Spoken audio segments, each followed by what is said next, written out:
Good morning and welcome. Welcome to everyone. Lovely to see you and be with you on this precious day. We will be chanting and offering incense and gratitude. And as we do this, maybe you want to mumble chant or hum chant or chant in your masks this morning. We're kind of opening it up a little bit more. If you want to do that, and chanting from our Shoshinge book. If you're new, it opens from the back, and then you chant from right to left columns. So this is Japanese, so you chant right to left down the columns. If you want to follow along, or if you just want to sit and peacefully let the chanting wash over you, that's perfectly fine to do as well. We just want you to feel the peacefulness and the healing energy of the chanting. And our Shoshinge was written over 800 years ago by our lineage founder, Shinran Shonin, the monk at the very top there, from Japan. And he is still with us today, and we're still learning so much about Shin Buddhism and this beautiful path to finding peace and joy in your life. As we are chanting, we will be offering incense in gratitude to the infinite wisdom and compassion that is Amida Buddha on our altar there. And if you would just treat that as a walking meditation and, distancing. But really, it's from your heart, feeling the gratitude that surrounds you every day. There are two other altars here, and one is the Kannon altar, or Kuan-Yin, Avalokiteshvara, Bodhisattva of compassion. So she hears your cries, she hears what you need. So you can offer a candle at that altar. And then the Medicine Buddha altar over here is here for any kind of healing energy that you need, mental, emotional, spiritual, physical, whatever that healing for you or for someone you're holding in your heart. So those are there for you. And we welcome you to partake in all of this. If you're new, please, you're welcome to come and offer incense and be part of this ceremony of connecting to that infinite wisdom and compassion. So thank you for being here with us today, and please enjoy the service.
小心芸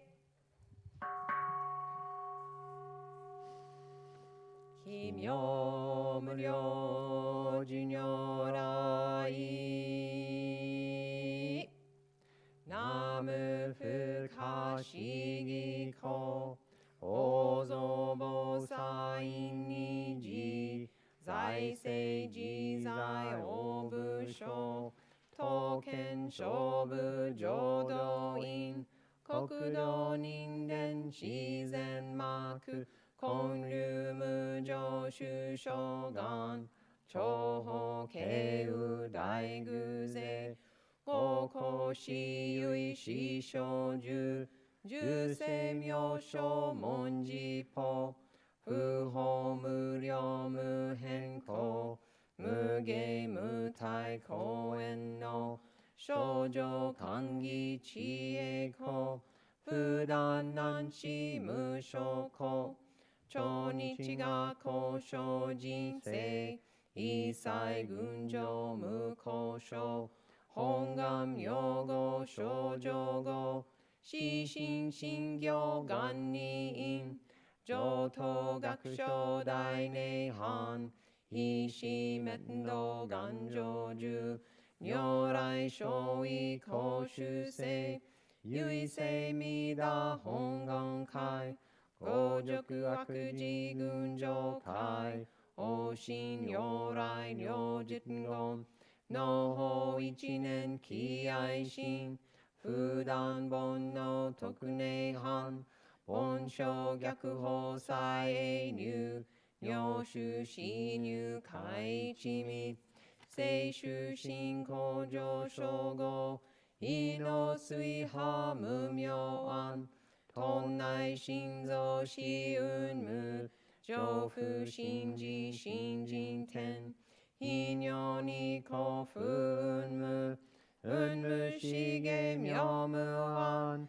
逆心謙虚大狂気即応超税合悪種一切全幕本部人門心如来偶税願仏願広大小芸者税人妙分だりけ弥陀部本元年部茶謙虚まなく修上信行十字人に難中死難昔インド最天子論芸中華自治域思考層現代諸公聖書意妙如来本税大き釈迦如来両河線一種五妙難天竺龍樹大事主等世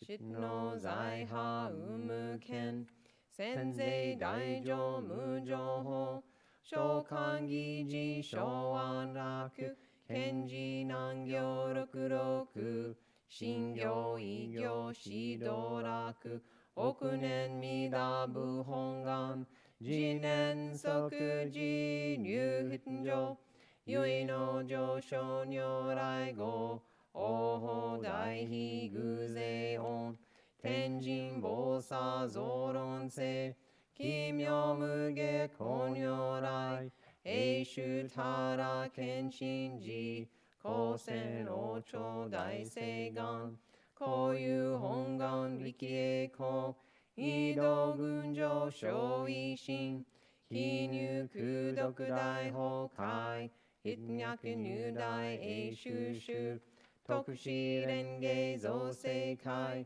即小信用法小心有本の人間人図入賞自音自王芸本自動乱両天使上皇乱小菩薩来三蔵ルシ十上教本性専業気楽法天神菩薩論中芸報道因果見世願大元栄光有他力少女死因唯信心惑前本部信心法承知承持即涅槃非死無量光明道小雨修上回復系同社継承道南省唯名浄土活入万全自力変言宗円満特合感染症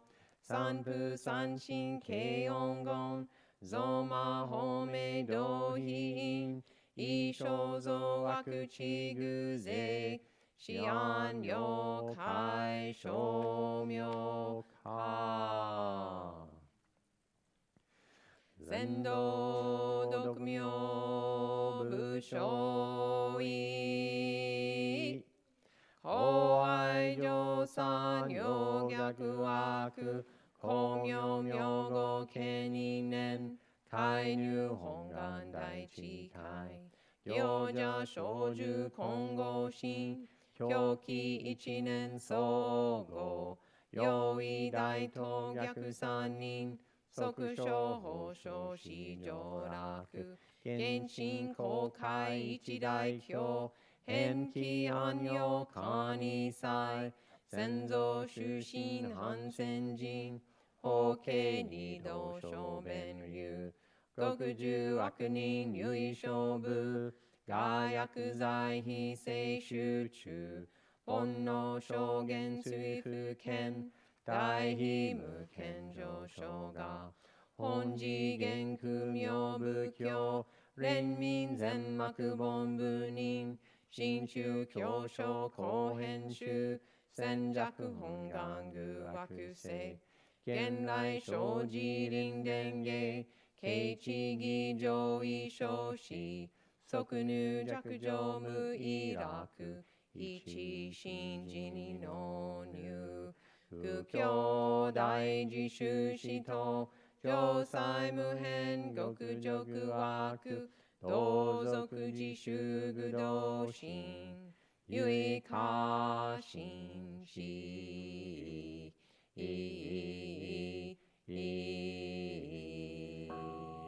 放送せナムアミダアムナムアミダアムナムアミダアムナムアミダブナムアミダアブナムミラジョブのこの方は今に自己をへたまええりほしんのこうりいえぬきわもなくせのもみょうを照らすなりえいこがんにしくどく平うどせいさいどほぼ大心おじょあ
We would like to invite any children present who would like to go on a Dharma egg hunt, as well as other exciting things, to go with Reverend Shelley outside in the beautiful spring day. Let the Buddha walk with you. Let the Buddha walk with you. Let the Buddha walk, just walk. Let the Buddha walk with you. Let the Buddha walk with you. Let the Buddha walk with you. Let the Buddha walk, just walk. Let the Buddha walk with you. Let the Buddha walk with you.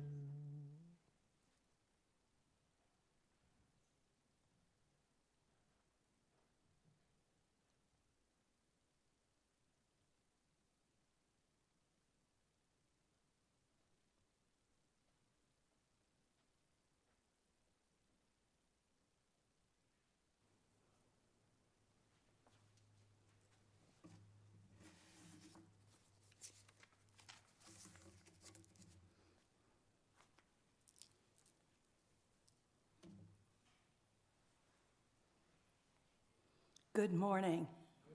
It's a beautiful morning. It's great to be here with you. Selections from the Lankavatara Sutra. Thus have I heard. The Buddha once stayed in the castle of Lanka, which is situated on the peak of Shripada in Lanka, across the great ocean. He was with a large assembly of students and bodhisattvas who had come together from various Buddha lands. Chief among the bodhisattvas was the well-accomplished bodhisattva Mahamati. All those gathered understood the objective world was a manifestation of their own mind. They knew how to maintain various forms, teachings, and practices. They were thoroughly versed in the dharmas, intrinsic existence, non-self, and eightfold consciousness. At that time, Mahamati praised the Buddha and said, "I am Mahamati, teacher, and am well versed in the Mahayana. I wish to ask 108 questions of the most eloquent one." "Ask me, Mahamati," you ask, "and I will instruct you in self-realization." Overcome, Mahamati prostrated himself at the feet of the Blessed One and asked his 108 questions.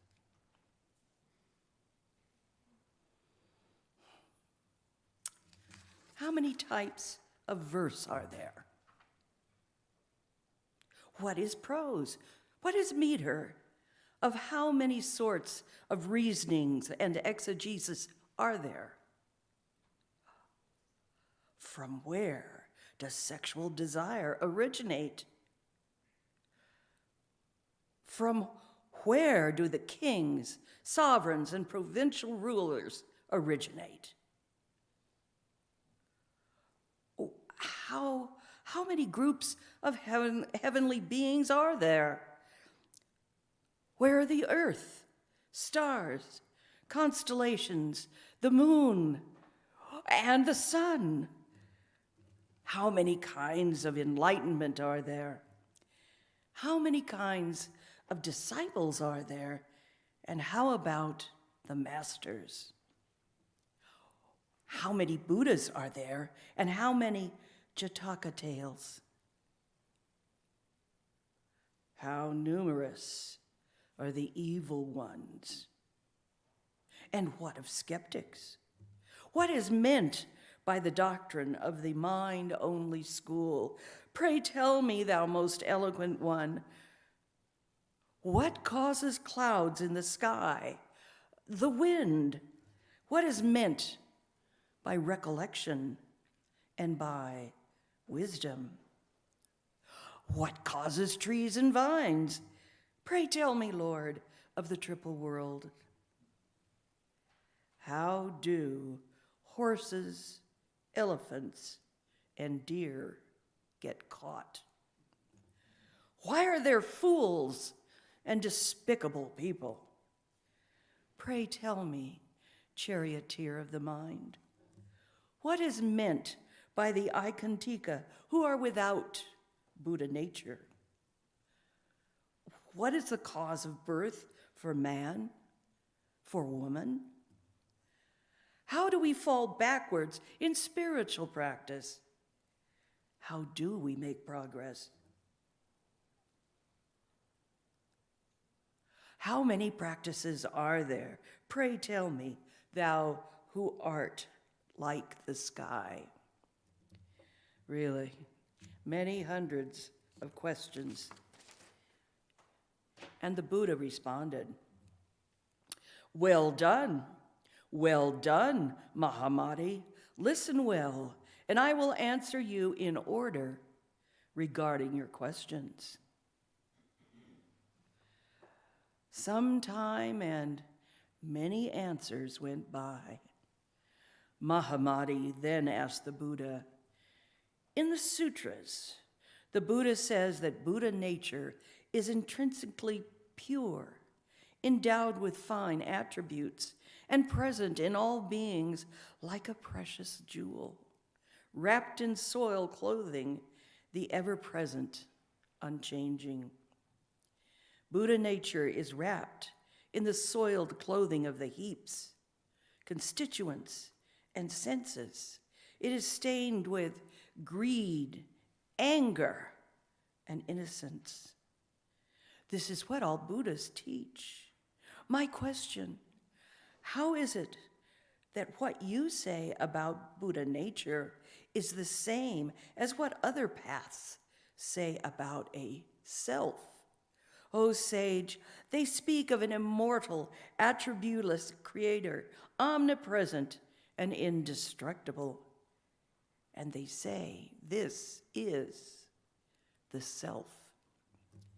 The Buddha replied, Mahamati, the Buddha nature I speak of is not the same as the self mentioned by others.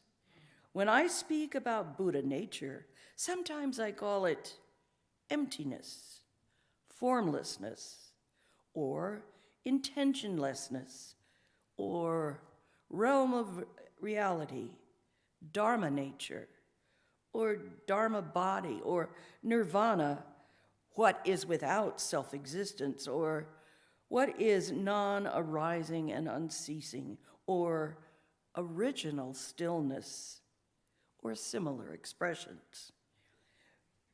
We do this to ease the fear that foolish beings have about the expression non-self. The Buddhists teach on Buddha nature, a projectionless realm devoid of fabrications and delusion. Mahamati, you should not become attached to any view of a self. Take, for example, a potter who applies his labor, water, stick, wheel, and string to a lump of clay to make different kinds of vessels. The Buddha also, like this, applying wisdom and a variety of skillful means to what has no self and is free from projection. Sometimes I speak about Buddha nature and sometimes non-self. Thus, the Buddha nature of which I speak is not the same as the self spoken of by followers of other paths.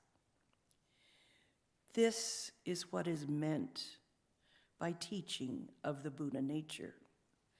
We teach Buddha nature to attract those members of other paths who are attached to a self, so that they will give up their projection of an unreal self and will enter the threefold gate of liberation and aspire to attain unexcelled, complete enlightenment.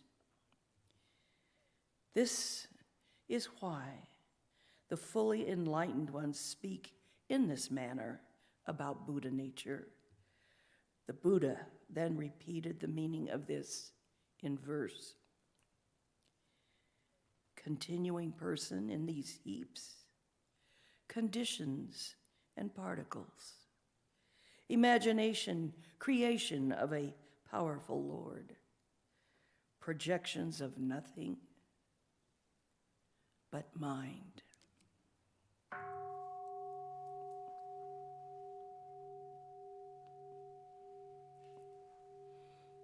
We will now have a few moments of meditation accompanied by peaceful music.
Hello, everyone.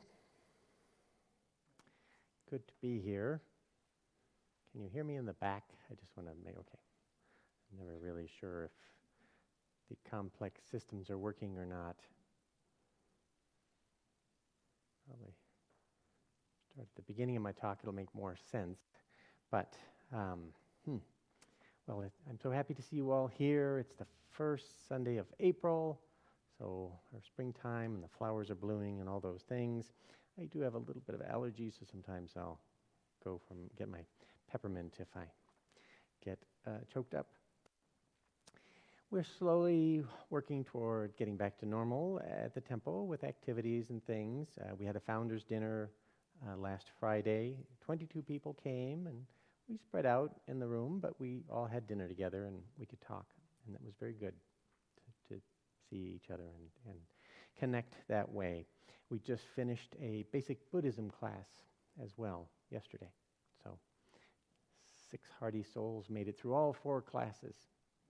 12 started at the beginning, so you can see it's quite arduous class. And then we'll have a Shin Buddhism class, not this month, but next month, and that focuses on our specific part of Buddhism. So you would all be welcome to participate. It does feel like the world is becoming less chaotic, bit by bit, these days. After the experience of last year, it's no wonder that more and more people want to explore spiritual practice, to reconnect to their spiritual selves. We see this at the temple these days, people just coming to the door, ringing the bell, making an appointment, coming to talk, or participating in the service. And we can learn so much from these deep and ancient teachings of Buddhism. One wonderful sutra we just heard a bit of, it's about 200 pages long, so we only heard 4 pages of it, is the Lankavatara Sutra that Christina read for us, so thank you. It is a prominent sutra in the Mahayana, and I've been reading it for some weeks and kind of put together some thoughts regarding it. I always enjoy Mahamati is so, that set of questions, may I ask you a question? And like when you talk to a young child and they want to ask a question, and then they ask another question, and another question, and another question. It goes on and on. There's 500 questions in the sutra.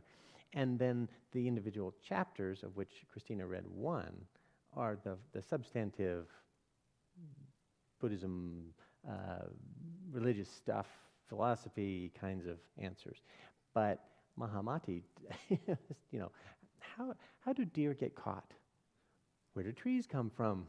Why are there clouds? It's just so fun. But I think, as soon as I read that happens in the beginning part of the sutra, as soon as I read that, I was intrigued because there's a kind of curiosity, unbridled curiosity, unfiltered curiosity that he expresses there, and the Buddha, doesn't talk down to him, doesn't question that at all. He says, "Wow, this is great. Thank you for so many wonderful questions." So,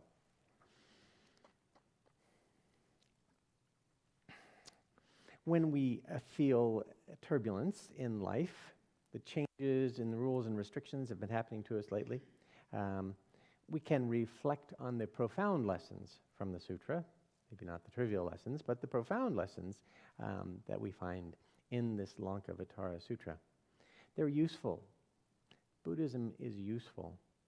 And our lineage founder, Shinran, obviously read the Lankavatara Sutra because on page 13 of our Shoshinge, he mentions that the Buddha, in the course of the sutra, I hate to use the word prophesied because it's Easter Sunday and people might get confused. But anyway, so the Buddha said during the Lankavatara Sutra that there would come a sage in southern India who would teach about the Mahayana, and that is Nagarjuna, the first one of our lineage teachers over here. So Shinran mentioned the Lankavatara Sutra too. That's established. maybe I should answer the first question, which is, what is a sutra? So a sutra is a powerful teaching delivered by the Buddha. They're really Dharma talks from long ago. And they're preserved by kind and careful people from past ages and brought to us. It's not easy for something as simple as a teaching to make it from 2,600 years ago to now. There are many pitfalls in between. Some of the sutras were collected by Chinese monks who heard about Buddhism in India and wanted to know more, and maybe they only had one or two sutras at their temple. So they went all the way from China to India, which was sort of a very risky thing to do, and you might not live. And then when they got there, they had to learn Sanskrit, and then they had to get someone to let them copy a sutra, and then once all that happened, then they had to get all the way back. Some tried the land route. It's a famous story of the 6 elephants that they had carrying the sutras back for their temple in China across a river in what is now Pakistan, and one of the elephants drowned. And all those sutras we'll never see again. So it's just amazing, a tenuous thread that brings us the wonderful, exciting ideas of the Lankavatara, but all sutras. So these Dharma talks of the Buddha are designed to be contemplated, read and reread through our life. We experience very different insights each time that we take the time to meditate on them and experience them. Sutras are deep. The ideas and concepts in them are layered, so you usually need to think about them for a while and just let them settle. And then the deeper layers come to you, one after another, in their own time. The Buddha's Dharma can transform us. It can transform our experience and our viewpoint. It can transform our consciousness. And the Lankavatara Sutra. This is a record of the conversation between the Buddha and Mahamati, who's a wise and compassionate person, a bodhisattva. These special beings, bodhisattvas, are able to reach nirvana. They're ready to go. But they instead vow to stay here with us in this crazy mixed up world we call samsara. They stay to guide and help sentient beings who struggle. So that's who Mahamati was. The Buddha and Mahamati spoke at length, as I mentioned. So this would have been over days, this conversation. And the king of Lanka asked Mahamati to ask the questions. So they say 108 questions in the sutra, and we have 108 is a special number for us. In Buddhism, our malas have 108 beads on them. Sometimes we use just a quarter mala and we go around 4 times, but 108 is a sacred number. But I started to try to count the number of questions that Mahamati asked the Buddha in the sutra, and I was well into the hundreds, and I had to stop. It's wonderful and amazing that way. So full of wonderful questions. The big idea that the Buddha communicates to Mahamati in the sutra is that consciousness is key. He says that consciousness is the most important tool that we have. Why do we need a tool, or why do we need any tools? The Buddha saw that beings suffer. And they suffer from misunderstanding, misapprehension about the world around them. And then by extension, they suffer from misunderstanding the nature of ourselves. We think everything is separate and that everything is eternal. And those are errors. Our consciousness helps us. It's a tool we can use, if well applied, to untangle that or to see past that misunderstanding.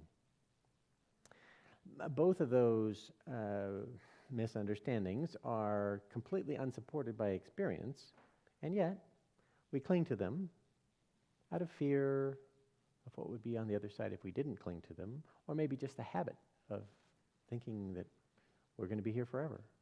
So, thinking that things don't change. In the sutra, the Buddha points out that consciousness is our only true reality. Everything we see, hear, taste, smell, even think, is filtered through the lens of our consciousness. The Buddha shows that the external or concrete reality that we perceive is really a projection of our consciousness. Well, the chair that you are sitting in exists. Its material nature is trivial without your consciousness overlaying a form and function to it. That makes it a chair. Without you, it is not a chair. Without your consciousness, it is not a chair. Or without consciousness, not necessarily your consciousness, but I'll get to that part. In this way, everything is a manifestation or an externalization from within. This can be a powerful insight. Why this is useful to see comes through in the sutra. Because seeing the world as it is always better than delusion. And that's why the Buddha shares these insights with us. He said to Mahamati, "My teaching is based on recognizing that the objective world, like a vision, is a manifestation of mind itself. This suggests that there is no true objective world. What we see is a subjective projection of our selfish self on some stuff that's probably there. Everything is actually subject to our personal lens of consciousness. In this way, everyone's experience of reality is unique. We each interpret the world around us in entirely unique and individual ways. What's true for one is not necessarily true for another. The Buddha saw this as a way to ease conflict and harm. The more we are able to recognize our own interpretation and distortion at work, the more we can dial back our reactions to others and to what we may perceive as negative events. Everything is a matter of your perspective, your foundational beliefs, and your perceptions. This is a most essential teaching of the Buddha. Since suffering is the result of misperception, the idea that we can change our perception to be more accurate is really great. It means that we can end suffering. I feel as though I've gotten quiet all of a sudden. No, okay. We can end suffering. Now, this may not happen today or tomorrow, but knowing that it can happen ever is a great relief. Knowing that enlightenment is possible is an exciting and freeing insight just by itself.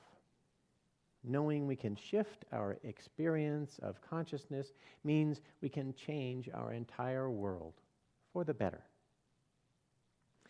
The Lankavatara speaks at great length on Vijnana, which is consciousness.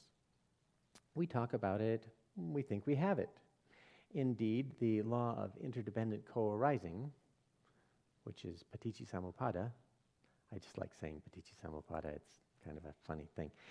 So everything occurs in an interrelationship of myriad causes and conditions. That's the way Buddhists believe everything exists. It's not a matter of some magical being saying, poof, there should be a drum. In fact, causes and conditions extending deep, deep into the past all contribute to that drum being there. For those of you who are watching in the stream, you probably can't see that drum because you're on the tight camera. But believe me, there's a drum there. It's not only in my consciousness. No, sorry. Okay. It's possible. Okay. The Lankavatara talks a lot about consciousness. So what is it? What is consciousness? This is a tough question. And I only have 3 minutes left. So, what the Buddha seems to be saying is that consciousness is part of everything. He subdivides consciousness into 8 types. The Buddha loved lists. And in those days, they didn't write anything down, so it was very helpful if things were kind of listed in a pattern, and then we would chant the pattern to remember the sutra. So, the most important one of those 8 is store consciousness, alaya vijnana, a repository of all our experiences that abides. It is not memory as such, but to the individual, the abiding awareness of who we have been and what we have done is essentially the Buddha nature inside us. Buddha nature is sometimes called Tathagatagarbha, the womb of suchness. Buddha nature is consciousness. So we can look at consciousness as experience. Anything that has experience has some measure of consciousness. So, a scholar named Chris Koch says, consciousness is lived reality. It is the feeling of life itself. So consciousness is experience, and consciousness is Buddha nature. Consciousness is the Manji jewel, if you've heard that phrase before, that spark of Buddhahood inside us. All sentient beings have this Buddha nature. Of course, consciousness is less present in beings with less complicated nervous systems. So if you just have a simple neural network, you have less consciousness. But if you watch under a microscope, if you ever watched an amoeba, has anybody watched an amoeba under a microscope? Yeah, many of you. They react to the environment. They experience it. They find what they're looking for and avoid things that are unpleasant. So there's some tiny measure of consciousness there. So we would say that even an amoeba has Buddha nature in a tiny, tiny way. The point is, you have Buddha nature. You have consciousness. And being part of a causal karmic network is important because that gives you agency. You can affect things. You can change things for the better. When we are unenlightened, we experience something as our consciousness. We think of it as something that the self has. It is owned by the self. That's our experience of it. Through the Lankavatara, the Buddha shows that really the store consciousness is one thing. When we are chained by selfish thoughts, we think each being possesses their own bubble of consciousness. That's what we see from our narrow perspective inside this bag of mostly water that we walk around in, right? But with enlightenment, a Buddha, when we become a Buddha, we'll be liberated from these constraints. And we can see that the bubble of my consciousness is really a non-discrete part of a vast ocean of oneness. The Buddha says that mind is much more widespread than we traditionally assume. From objects to beings to planets, they all have Buddha nature. They all experience existence, and they are all connected to it. For us, regular folks, we only glimpse this vast oneness sometimes. It might be called a religious experience, or being in the flow, or just an inexplicable flash of insight and joy that comes to us. That's that ocean of consciousness connecting to us. And then we kind of push it away or ignore it or think it's weird. And most of the time, we are concerned with what our mind has called my consciousness. But it's just a bubble of habit energy that influences our experience and our actions. The Lankavatara Sutra describes the storehouse consciousness as like a flowing river, ever changing flow of this consciousness is probably where our sense of a continuous self comes from. But that's a misunderstanding. The self is kind of like a pervasive habit in us. We divide experience into self and other, subject and object. We manually construct our sense of the continuity of self. It's not actually there. We pretend it. We make it.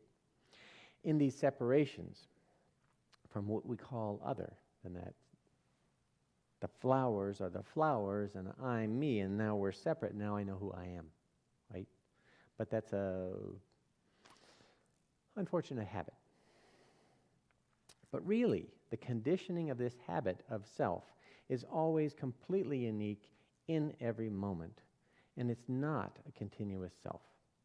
In chapter 35, the Buddha says to Mahamati, "Foolish people cling to internal and external existence because of habit energy, and their attachments to projections of self-existence, of sameness or difference, of both or neither, of existence or non-existence, of permanence or impermanence, unaware that they are all nothing but their own mind." Central to Buddhist thought is the idea that a lasting separate self is only an illusion. The Lankavatara shows us where that illusion comes from. We become confused, and we think this storehouse consciousness is ourself. Contrary, the storehouse is like the river that runs through Reno. And we can go for a walk along the banks, and we kind of take it for granted that this is the Truckee River. The same old river. We're in the habit of thinking about it that way, in habit of imposing that name on it. But sometimes, if we sit and we deeply hear the sound of the river, we feel the sandy bank we're sitting on, it's really just water flowing. That's what it is. It does not have a name. It has no past. It has no future. It exists there. The rivers flow. It forms its banks, its course. It's an ever-changing event. Habits are like this. They have formed over a long time, but right now, they are unique.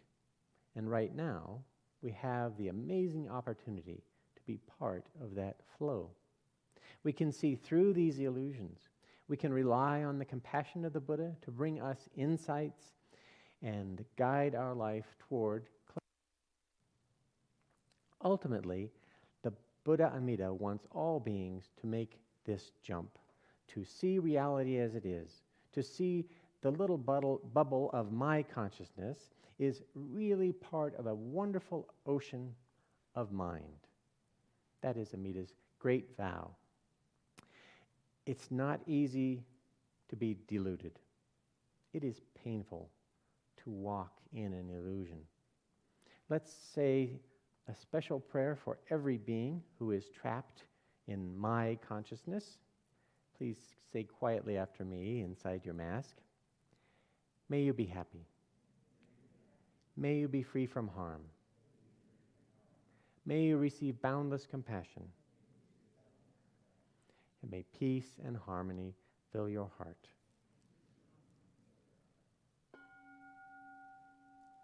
Naman Naman Naman Naman. Thank you very much. Usually at this point, we experience our Reno Buddhist Center theme song. If to a recording of Reverend Matthew and Shelley singing it, but you can kind of sing along in your mind. It's on page 49 of the service book.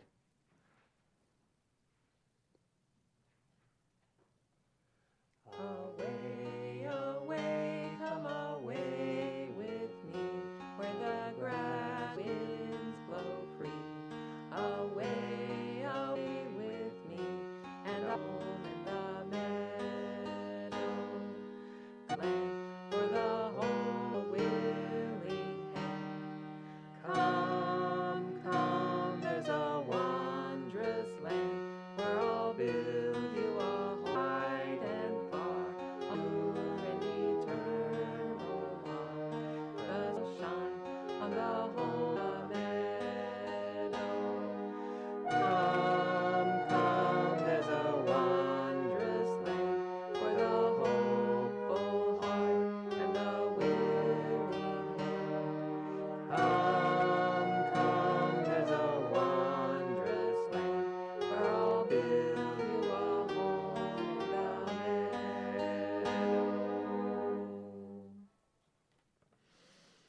Thank you so much. One quick announcement. We rely on the generosity and kindness of all our members and anyone in the wider community who would like to make a donation to the temple, either by Venmo or PayPal or the little wooden box in the room here. That's how we survive and continue. I keep being reminded I'm supposed to make that announcement from time to time, and I have not done that for a few months, so I do that today. So thank you all so much for coming. If you'd like to talk about Buddhism in any way, shape, or form, we will gather underneath a tree outside if you have questions about the service or about our temple.